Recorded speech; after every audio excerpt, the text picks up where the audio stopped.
ay isang self-confessed hitman na nagsabing dati siyang miyembro ng tinatawag na Davao Death Squad o DDS. Isang vigilante group na may layuning puksain ang mga kriminal, kritiko at mga kalabang politikal ng di umanong dating presidente ng Pilipinas, Rodrigo Roa Duterte. Nakuha ni Mato Bato ang pansin ng buong mundo noong September 15, 2016 nang umamin siya sa harap ng Senado ng Pilipinas na nakilahok siya sa pagpatay ng higit sa 300 katao at siya mismo ay pumatay umano ng higit kumulang 50 katao sa loob ng kanyang 25 taong paglilingkod bilang miyembro ng DDS. Nasaan na kaya ang hitman na ito? At may katotohanan ba sa kanya mga patotoo patungkol sa DDS na kinasangkutan di umano ni Duterte? Umakyat si Mayor Duterte na ang sabi niya, masakirin niyo yung mga muske. So hinati naman kami. Sino kayong magkakasama nung nagsalita si Mayor? Ang dami namin sa opisina, sir. Mga ilan? Hindi ko na maalala, basta buong heinous crime, sir. Okay. Tapos sa harap ninyong lahat, sinabi niya, bombay natin yung... sinabi niya? Ang kaharap na talaga, sir, yung opisyal namin. So hindi niyo narinig mismo yung utos niya? Narinig namin, sir. Ano eksakto narinig mo sa kanya? Patayin mo yung mga nagbomba sa katedral. Iba yung patayin mo yung mga nang masakre, iba yung bombahin mo o masakrin mo yung mga Muslim. Paano, sir, nga kami ni Jun Larisma ang humagis ng granada ng moske? Tama, sir. In-order na niya yan. Hindi. Sinabi niya, maghagis kayo ng granada o sinabi niya patayin mo yung mga nang basta masakre? ang order, sir, masakirin lang yung moske. Ano eksakto sinabi ng Pangulo? Ang sinabi niya, masakirin yung mga moske. 3 moske. Isa sa Maa, isa sa Ikulan, isa sa Bangkiruhan. So kami naman sa Bangkiruhan. 2 kami ni Jun Larisma ang humagis ng granada. So yun ang ginamit niya salita, masakirin niyo ang moske. Yun eksakto ang sinabi niya. Opo, sir. Sinubok din ang pahayag niya sa umano'y pagpatay ni Pangulong Duterte sa isang agent ng NBI. Nag-cover na siya. Kaya ang dami namang pulis. So pagbaril niya, higa siya. Opo, sir. O tapos? Lumalaban. O 30 na ho nakapaligid, sabay-sabay nang pumuputok. Punong-puno na yung katawan ng bala. So, sir, mali yung sayo. Paano nga, sir? Hindi yun na bastang babaril-barilin na ang tao, sir. Lumalaban ang tao, bakit kaya nga, sir, malalapit ka, matatamaan ka? Kayo po nag-describe nung huli na yung 30 nakapaikot na kayo, inuubusan nyo na ng bala, pero si Mayor, di ba tinanong ko po sa inyo, sir? Hindi ko yan sinabi, sir, nga 30. Hindi ko yan sinabi sa iyo nga 30, sir. 30 po ang sinabi niyo, sir. Hindi, sir. So ilan po? Basta madami-dami kami, sir. Pero ipapaliwanag ko lang sa iyo, sir. Mahirap tatamaan yung tao nga nandoon sa ilalim, sir. Kasi si Mayor Duterte talaga ang nagbuo niya ng Lambada Boys hanggang sa DDS. Siya talaga, hindi ka basta-basta pumapatay sa Davao kung walang basbas, walang clearance galing kang Mayor Duterte. Paano dumadating yung basbas? Yung basbas, yung nagdadala sa amin, yung si Arthur Las Cañas. Si Edgar Bernal Mato Bato ay pinanganak noong 1959 sa Davao. Lumaki siya sa isang mahirap na pamilya ng mga forest ranger na nakatira sa Mount Apo. Hanggang grade 1 lamang ang natapos ni Mato Bato sa paaralan, kaya't hindi siya marunong bumasa at sumulat hanggang sa kanyang pagtanda. Sa kabila nito, nakakuha siya ng maayos na trabaho bilang kusinero bago naging isang opisyal sa ilalim ng Civilian Home Defense Force. Ngunit natigil ang kanyang serbisyo ng buwagin ng unit dahil sa mga pang-aabuso sa karapatang pantao. Sa edad na 18, nasaksihan niya ang brutal na pagpatay sa kanyang ama ng mga umano'y miyembro ng New People's Army habang inahalughog ang kanilang bahay para maghanap at magnakaw ng mga baril. Sinubukan ng kanyang ama na kausapin ng maayos ang mga armadong tao at ibigay ang kanilang hinihingi, ngunit hindi siya pinakinggan at pinugutan ng ulo sa harap ni Mato Bato. Nakita ni Mato Bato ang kamatayan ng kanyang ama habang ipinaparada ng NPA ang ulo nito sa isang kahoy na tulos sa kanilang bakuran. Ang partikular na pangyayaring ito sa kanyang buhay ay nagdulot ng malaking epekto sa kanyang pananaw sa mundo. Natanim sa kanyang isipan na kailangan niyang ipaghiganti ang kanyang ama at maghanap ng katarungan para sa pagkamatay nito. Si Mato Bato ay nagsimula ng panibagong trabaho bilang isang quote-unquote ghost employee sa ilalim ng Civil Security Unit ng City Hall sa Davao. Inilarawan ang kanyang trabaho bilang tagabantay sa mga palengke, paaralan at terminal para sa kaligtasan kahit na malayo ito sa kanyang tunay na gawain. Siya rin ay dating miyembro ng Citizen Armed Forces Geographical Unit sa Davao Province. Nagsilbi siya sa milisya mula 1982 hanggang maging mayor ng Davao City si Rodrigo Duterte noong 1988. Ayon kay Matobato, siya ay talagang naging bahagi ng isang kilalang vigilante group na tinatawag na Davao Death Squad o DDS mula 1988 hanggang 2013 na umano'y pinapatakbo ng alkalde noon sa Davao na si Rodrigo Duterte. Bago pa raw ito naging DDS ay Lambada Boys daw muna ang pangalan ng grupong ito. Ang grupo ay orihinal na binubuo ng 7 miyembro hanggang sa lumaki ang bilang at naging kilala bilang Davao Death Squad noong early 1990s. Ang kanilang tungkulin daw ay linisin ang lungsod mula sa mga kriminal, gaano man kalaki o kaliit ang kanilang mga kasalanan. Sa pag-akyat ni Duterte sa mas mataas na posisyon sa politika, ang DDS di umano ay nagsimulang mag-target ng mas malalaking tao tulad ng mga mamamahayag at mga kalabang politikal na kritikal kay Duterte. Isang simpleng nylon bag lamang umano ang kailangan ni Matobato upang maisagawa ang kanyang madugong misyon. Naglalaman ito ng mga papel kung saan nakasulat ang mga pangalan at address ng mga target at isang baril upang isagawa ang kanyang trabaho. Karaniwan lamang daw siyang nakasuot ng shorts, maluwag na t-shirt at tsinelas para hindi siya halata at kahina-hinala. Ganito siya nakakaiwas sa pagkahuli pagkatapos niyang pumatay. Kapag malapit na siya sa target, maaari niya itong barilin sa ulo, isa sa puso at maglalakad lang palayo. Ipinagmamalaki ni Matobato ang kanyang trabaho sa simula dahil masasamang tao raw ang tinitira nila. Bilang gantimpala sa kanyang katapatan sa trabaho, kumikita si Matobato na papalo sa 6,000 pesos lamang kada buwan. Isang halagang sapat para pakainin ang kanyang pamilya, ngunit hindi sapat para ipagbili ang kanyang dangal. Gayunpaman, nakakuha siya ng pagkakapatiran sa kanyang mga kasamahan sa DDS, partikular sa dating pulis na SPO3 Arturo Las Cañas. Ang kanya umanong handler na nagbibigay sa kanya ng di umanong direktang utos mula kay Duterte. Madaling araw daw sila naglilibot sa mga kalsada upang maghanap ng mga target. Dagdag pa ni Matobato na minsan, hinihiwa o binubuksan nila ang mga tiyan at dibdib ng biktima at pinupuno ng buhangin ang loob bago itapon sa dagat para lumubog. Nagbubuhos pa siya ng mantika sa mga bangkay upang maiwasan ang pagkabulok. Sinabi rin niya na ang mga high-profile targets ay karaniwang kinikidnap at inililibing, habang ang mga petty criminals ay binabaril sa harap ng madla, kadalasan na magkaangkas sa motorsiklo na walang plaka.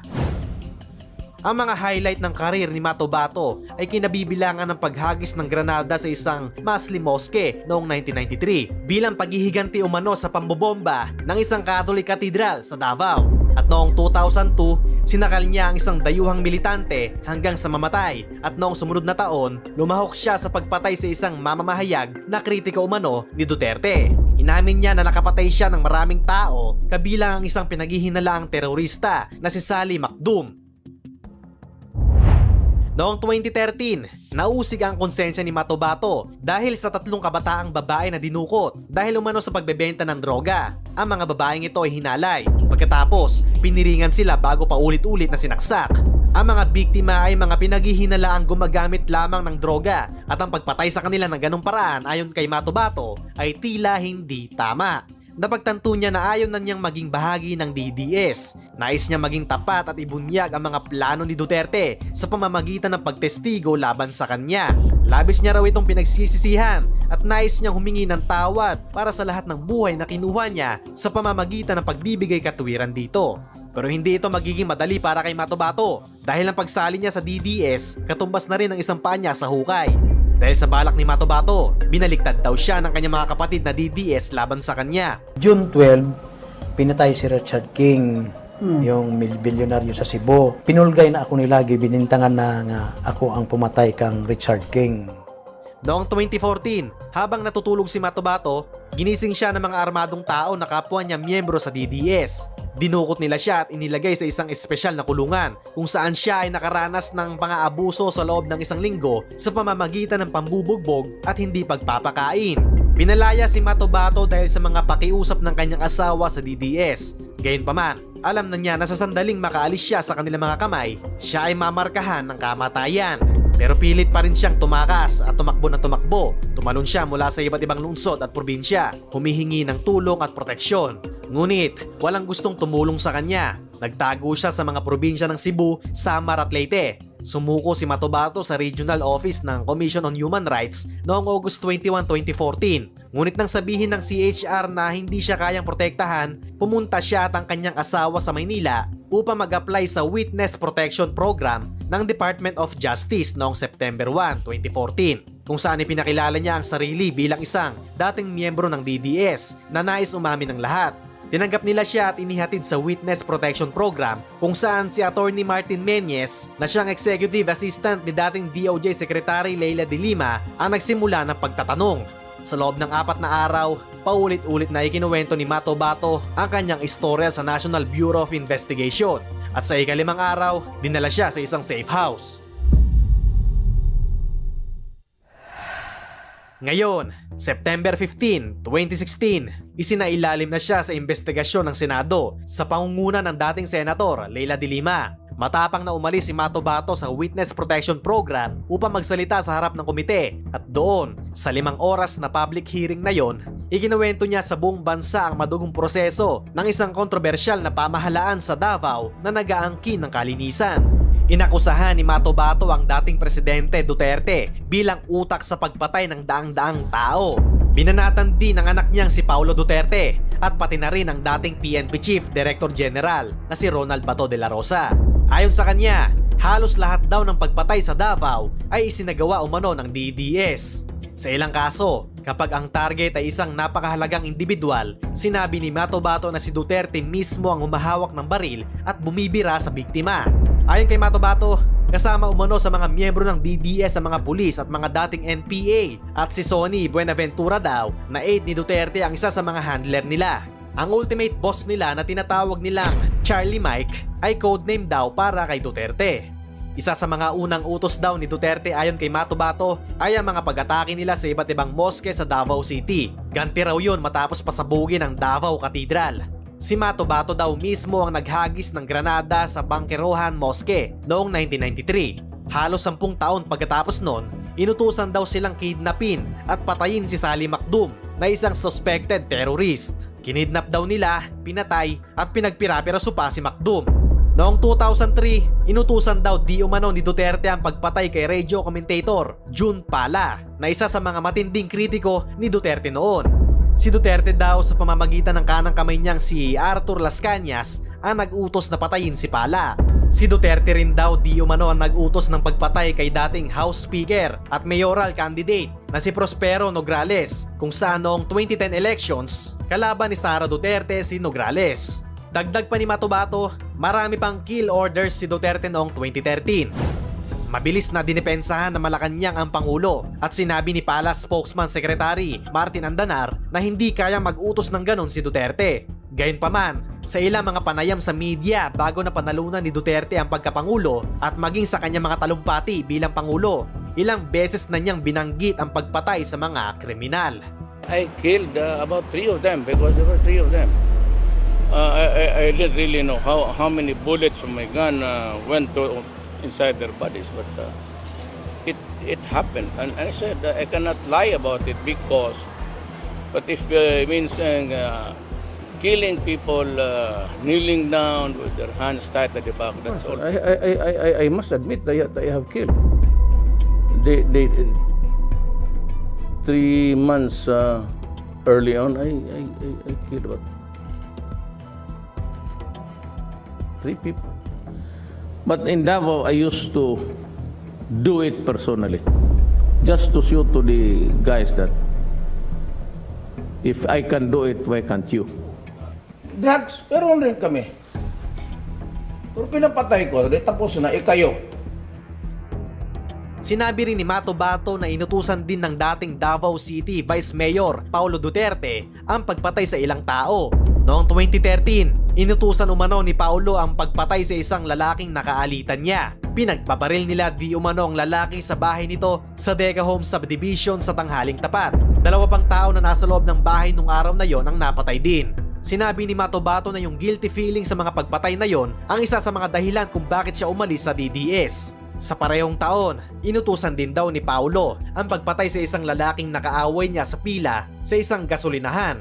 Ang bangkay ay tinapon umano sa Marfori Heights Subdivision sa Davao City. Isa sa mga mas kontrobersyal na kaso na iniuugnay ni Matobato kay Paulo ay ang pagpatay sa Cebuano businessman na si Richard King noong 2014. Inakusahan niya si Paulo na nag-utos ng pagpatay dahil umano'y karibal nito si King sa panliligaw sa isang babae na may-ari ng isang McDonald's store sa Davao. Gayunpaman, ang ilang detalye ng salaysay ni Matobato ay hindi tugma sa mga detalye na dati nang itinakda ng pulisya at nai-record sa mga ulat ng media. Mabilis namang itinanggi ni Paulo ang mga alegasyon na ito na sinabing puro chismis lamang ito. Itinanggi rin ni Pangulong Duterte na kilala niya si Matobato. Whatever ginasulti ni Matobato, and to tell you frankly, Mr. Matobato, I don't know you. Bisag mag-atbangay tanduha karon dayon. Personally know Matobato, sir? Hindi. Ayon pa kay Matobato, ang pagpatay kay King ang dahilan kung bakit siya napilitang tumakas. Sinubukan umano ng grupo na idiin siya sa pagpatay kay King kahit na hindi siya kasali sa operasyon. Pero yung kalokohan daw umano ni Paulo Duterte ay hindi lang nagtatapos sa mga pagpatay, kundi sangkot din daw ito sa illegal smuggling at protektor ng mga Chinese drug lords sa Davao. Kaya mga small time na drug suspects lang daw ang napapatay sa Davao at walang nahuhuling drug lords. Sinabi pa niya na si Paulo mismo ay gumagamit ng droga. Sa pagtatanong na isinagawa ni Senator Alan Peter Cayetano sa hearing, inamin ni Matobato na hindi niya kailanman nakita si Paulo Duterte na gumagamit ng droga, pero iginiit na alam niya kung ano ang itsura ng mga drug user. Sa kabilang banda, tila makakalusot na sana si Bato de la Rosa sa hearing hanggang sasabihin ni Matobato na alam ni de la Rosa ang operasyon nila laban kay Salik Macdum noong 2002. Ayon kay Matobato, si de la Rosa raw noon ang pinuno ng Presidential Anti-Organized Crime Task Force na isang special group sa ilalim ng Office of the President. Pero kinwestiyon ni Senator Panfilo Lacson at ni de la Rosa mismo yung claim na yon. Ayon kay de la Rosa, si Matobato raw ay isang kilalang gun for hire sa Davao City, pero iginiit niyang hindi pa niya nakikilala o nakikita si Matobato hanggang sa hearing na yon. Matagal na niyang sinasabi na siya ay laban sa extrajudicial killings at galit sa vigilante killings. Itinanggi rin niya na merong DDS, pero inamin niya na may mga vigilante groups sa Davao. Kahit sinangkot ni Matobato si Duterte at ang anak niya sa mga pagpatay, sinigurado ni Matobato na sabihin na walang kinalaman si Sara Duterte sa sinasabing squad. Kinuwento niya na minsan pinagalitan ni Sara si de la Rosa dahil sa sunod-sunod na patayan sa Davao at sa kabiguan ng pulis na mahuli ang mga suspects. Dagdag pa ni Matobato, normal lang daw sa mga pulis ng Davao na magtanim ng baril sa mga target nila para mukhang nanlaban ang mga suspects. Ugali rin daw ng mga pulis na magtanim ng droga bilang ebidensya kapag pumapatay ng suspects. Isa sa mga tambakan daw nila ng mga biktima ay yung Laud Quarry sa Davao City na pag-aari ni dating pulis Bienvenido Laud. Ang nasabing quarry na yon ay binisita ng Commission on Human Rights noong 2000 sa Senate probe ay siya rin ang namuno sa CHR noon. Sabi ni Matobato, nung bumisita si De Lima at grupo niya sa nasabing libingan o quarry, naka-ambush position na raw sila nung time na yon. Tandaan nyo na ako, ano po, bakit nyo ako binanggit? Basta pumunta ka doon man, naghukay ka. So, inabangan ka namin doon, madami kayo. Doon na kung pumasok pa kayo sa itaas, naka-ambush position na kami doon. Munti lang kay umalis kayo. Okay, for the record, para lang may ano tayo, may tamang konteksto po tayo.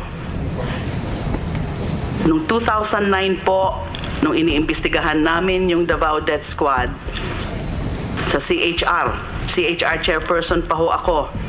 Nag-conduct po kami ng series of public hearings sa Davao. Opo, ma'am. Tapos, in one of those, I can get the date. I have some records here. Since nag-tip sa amin, may nag-tip sa amin na meron nga daw na mga linilibing o linibing dyan sa Laud property, yung sinasabi niyong ma-aquary. Kaya pinuntahan ho namin yun. I led a team na hinahanap ho namin yung sinasabi nilang mass grave. Nakakita ho kami doon ng isa na nahukay. Nakakita din ho kami ng in the vicinity. Nakakita rin kami ng skeletons. So yun ho ba yung insidente na sinasabi nyo? Opo ma'am, opo ma'am, opo ma'am. Ano yung sinasabi nyong ambushin ako?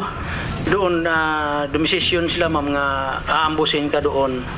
Namin doon kung... Sino bang nagdesisyon na ambusin po? Si Ako, Mayor- tsaka yung mga kasamahan ko. Si Mayor Duterte po ma'am. Paano nyo po yan alam? Na kinausap man doon kami sa opisina ma'am. Pumunta kami doon. Pero hindi ka na pumasok doon sa itaas kunti. Doon lang kayo sa entrada pumasok. Doon kami nag-aabang na. So, naabutan nyo ho ba ako, tsaka yung team ko? Hindi na ma'am, hindi na namin naabutan kayo. Kaya doon man kami sa itaas. Nakaabang kayo sa may taas. Opo ma'am, opo. Pero hindi nga kami nakapunta sa taas. Oo, Because hindi that kayo property, again for the record, So- that property is a hilly property. Malawak man yung property ma'am. Okay. Subalit sa kabila ng lahat ng mga patotoo ni Matobato, marami sa mga senador ang nagduda sa mga kinuwento at kredibilidad ng self-confessed hitman. Ang running mate ng Pangulong Duterte na si Senator Alan Cayetano ay tinag ito bilang hearsay o sabi-sabi lamang. Sinabi naman ng isang senador na si Jose Calida na ito ay isang politikal na panggigipit lamang laban kay Duterte. Sa kabilang banda, naniniwala sina Senator De Lima at Senator Trillanes sa mga kwento ni Matobato at mayroon pa raw na isang tao na maaari magpatunay ng kanyang mga alegasyon. At ito ay si Arturo Las Cañas, ang tinuturing na kapatid sa dugo ni Matobato mula sa DDS Group. Noong una, itinanggi ni Las Cañas sa mga alegasyong ito at sinabi pa sa Senado na halos hindi niya kilala si Matobato. Isang pahayag na itinuturing ni Matobato bilang isang ganap na pagtataksil. Pagkatapos ng mga patotoong iyon, nailipat si Matobato sa iba't ibang safe houses sa mga nakalipas na buwan dahil sa takot sa kanyang buhay matapos siyang magpatotoo laban kay Duterte. Ang safe houses ay nasa ilalim ng proteksyon ni Trillanes at ng kanyang mga kaalyado. Pero noong October 2016, sumuko si Matobato sa National Police Headquarters sa Quezon City matapos maglabas ng arrest warrant ang isang lokal na korte sa Davao City dahil sa paulit-ulit na hindi pagdalo sa kanyang itinakdang arraignment para sa mga kaso niyang illegal possession of firearms and ammunition. Bago sumalang sa booking, tila naiyak at nagpunas ng luha si Matobato. Kinuhanan siya ng fingerprints at nagtawag din ng mga doktor dahil sa malaking sugat sa kanyang likod na may impeksyon. Ayon kay Trillanes, sugat daw ito na hindi na gumaling mula nang itorture siya ng mga dating kasamahan sa umano'y Davao Death Squad noong 2014. Sabi ni Matobato, bagamat puno siya ng takot. Ako, handa na ako, yung buhay ko, nandoon naman, binigay ko naman sa Diyos. At saka kung ano man mangyari sa akin, wala na akong magagawa. Basta itama ko lang yung pagkamali ko. Personal na hinarap ni PNP Chief Ronald Bato de la Rosa si Matobato. Ilang minuto din silang nagkausap, paminsan-minsang natatawa pa. Pangako ni de la Rosa, tiyak ang seguridad ni Matobato sa Camp Crame. We will issue him with bulletproof vest, helmet, Kevlar helmet, with bulletproof goggles, bulletproof mask, lahat. I-armorize natin yung buong katawan niya. Sabi pa ni Bato, I am giving the assurance na mamamatay si Matobato over the dead bodies of this CIDG personnel who are assigned to escort him. Pero si Trillanes may agam-agam naman kung sakaling dalhin sa Davao si Matobato para iharap sa hukom. Teritoryo ng presidente yon, marami siyang tinuro doon sa Davao City. Ilalagay naman natin itatapon natin sa lungga ng mga leon. Kumbaga, highly suspicious yung timing at nakikita natin dito that this is part of the persecution, pagka ikaw ay kumukontra kay President Duterte. Para raw mapanatag ang senador, sabi ng PNP chief, we are not preventing the senator to do that in order to allay their fears. Kung gusto nilang gawin yan, then they can do it by all means. Sasamahan niyo siya in case magpunta siya ng Davao? Papuntahin siya ng Davao? Kung kailangan just to make sure na safe siya. Sa tulong ni Trillanes, pinalaya agad si Matobato matapos magpiyansa ng 30,000 pesos. Samantalang si Las Cañas ay nagtago at lumitaw lamang muli upang magbigay ng panayam at dagdag na impormasyon sa media. January 2017, nakapanayam ng inquiry team si Matobato sa isang safe house. Patuloy niyang inaamin na siya ay hitman at miyembro nga ng tinatawag na Davao Death Squad. Sa panayam din na ito, kinuwento ni Matobato na nakita niyang pumatay si Pangulong Duterte nang 8 year pa si Duterte. Sinabi niya na ang mga pagpatay ay naganap sa pagitan ng year 1998 at 2000. Ngunit hindi niya maibigay ang mga detalye ng 7 insidente sa gabi sa gravel quarry sa labas ng lungsod o ang mga pagkakakilanlan ng mga biktima. Inihayag niya na ang ilan sa mga biktima ay mga kriminal. Ang tanging natatandaan niyang detalye ay ang di umanong pagpatay sa ikasyam na biktima ni Duterte na isang ahente ng NBI na tinukoy lamang niya bilang Amisola. Ayon kay Matobato, hinabol ng DDS ang mga kidnapper nang matagpuan nila ang sasakyan ni Amisola na humaharang sa makitid na kalye. Nagkaroon ng alitan at barilan sa pagitan ng isa sa mga tauhan ni Duterte at ni Amisola. Sinabi ni Matobato na si Amisola na gumulong sa ilalim ng kanyang pick-up truck ay napatay ni Duterte na walang habas na nagpaputok ng 2 magazine ng Uzi sa NBI agent. Nang tanungin kung may first-hand knowledge siya tungkol sa pagpatay ni Duterte. Ikaw mismo nakakita? Yun, kung meron kaming dinadala sa MAA, minsan gabi man yung pumupunta, basta pinaka-importante ang binibaril, hindi namin alam ang pangalan, pumupunta yan. Siya ang bumabaril, kaupuan tao, siya ang bumabaril sa ulo. Sa nakaraang pagdinig ng Senate Justice Committee tungkol sa extrajudicial killings, tinawanan ng mga senador si Matobato habang isinasalaysay niya kung paano pinatay ni Duterte ang NBI agent na si Amisola gamit ang isang Uzi submachine gun. Huwag naman po sanang ganun na para bang nag-aano ng mga yung masyado naman istrikto na sinabi naman ho niya na ang kanyang inabot na educational attainment is grade 1. This is a fact-finding inquiry. And therefore, yes, we are testing his credibility. We have every right to do that. Pero wag naman pong ganon na masyado namang style. This is not a court of law. Bigyan ng konting konsiderasyon. I-explain po ng maigi. This is an investigation in aid of legislation. When somebody comes in here and makes allegations, all his statements will be subject to trial by probity. We have to prove the witness is saying the truth. That is fair game. Do not come here and expect kindergarten treatment. Dapat totoo yung sasabihin mo. Walang lusot dito. Opo, sir. We are investigating. If somebody comes in here, we have to cross-examine. We have to interpolate. Some say interpolation, some say cross-examination. Kailangan palabasin ang totoo. Otherwise, I will hold you in contempt.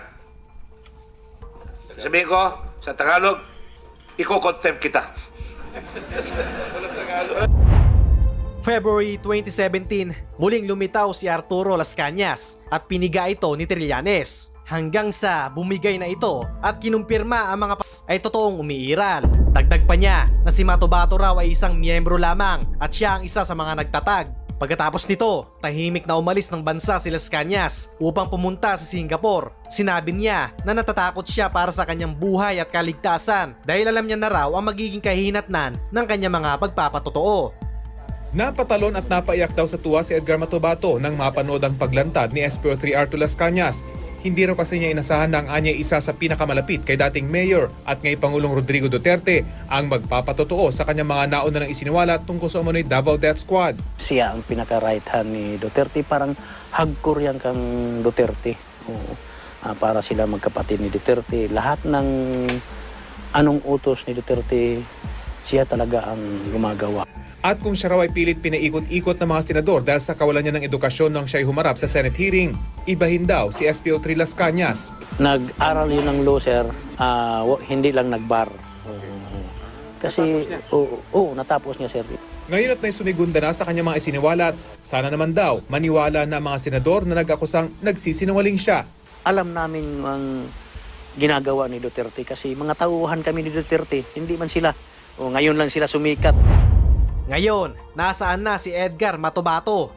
Matapos niyang lumabas at magpatotoo laban kay dating Pangulong Rodrigo Duterte noong 2016, siya ay naging subject ng iba't ibang legal na kaso at warrants gaya ng kidnapping, frustrated murder at illegal possession of firearms. Mula noong 2017, siya ay hindi na matagpuan sa kabila ng ilang ulat na nakita siya sa iba't ibang lugar tulad ng Makati City, Pangasinan at Eastern Visayas. Ang National Bureau of Investigation at iba pang ahensya ay patuloy na naghahanap kay Matobato, ngunit hindi pa rin nila siya natutunton hanggang ngayon. Ang mga pagsisikap na hanapin siya ay nagiging komplikado dahil sa kanyang patuloy na pagtago at paglipat-lipat ng lugar. Sa kabila ng kanyang mga patotoo at mga alegasyon laban kay Duterte at iba pang mga miyembro ng DDS, ang katotohanan at kredibilidad ng kanyang mga sinabi ay patuloy na pinagtatalunan at iniimbestigahan ng mga otoridad. At ngayong hindi na nakaupo si Rodrigo Duterte bilang Pangulo ng Pilipinas, mukhang hindi aatras ang International Criminal Court o ICC sa ginagawa nilang investigasyon sa kanyang war on drugs noon. Kahit na ang PNP ay nagdeklara na hindi nila ipapatupad ang anumang warrant of arrest mula sa ICC laban kay Duterte. Alinsunod sa pahayag ni Pangulong Ferdinand Marcos Jr. na hindi kinikilala ng kanyang administrasyon ang jurisdiction ng ICC. Kaya inaasahang magkakaroon ng mga karagdagang hakbang ang ICC tulad ng posibleng paglabas ng warrant of arrest na maaaring ipatupad sa mga bansang miyembro ng ICC kung sakali magtungo o mag-travel doon si Duterte. Dagdag mo pa ang pagkakaabsuelto at pagkakalaya ni Leila de Lima sa lahat niyang kaso na may plano magpatuloy sa laban kontra sa mga injustices at opresyon. Isa sa mga hakbang na kanyang isinusulong ay ang pagtulong sa ICC sa kanilang investigasyon laban kay Duterte, kaugnay na madugong kampanya laban sa droga na nagresulta sa libu-libong pagkamatay. Naniniwala ba kayo sa mga patotoo ni Matobato, tol? Sa tingin nyo ba, gaano ka-credible ang mga testimonya ni Edgar Matobato? Sa inyong palagay, ano ang naging epekto ng mga testimonya ni Matobato sa publiko at sa imahe ng mga Duterte? Ano ang pananaw nyo sa paggamit ng vigilante groups tulad ng DDS sa paglaban sa krimen? Epektibo ba ito o mas nakakapinsala lamang? At sa inyong palagay, dapat bang ituloy ng International Criminal Court o ICC ang investigasyon laban kay Duterte? Ano ang magiging implikasyon nito sa bansa? Maraming salamat at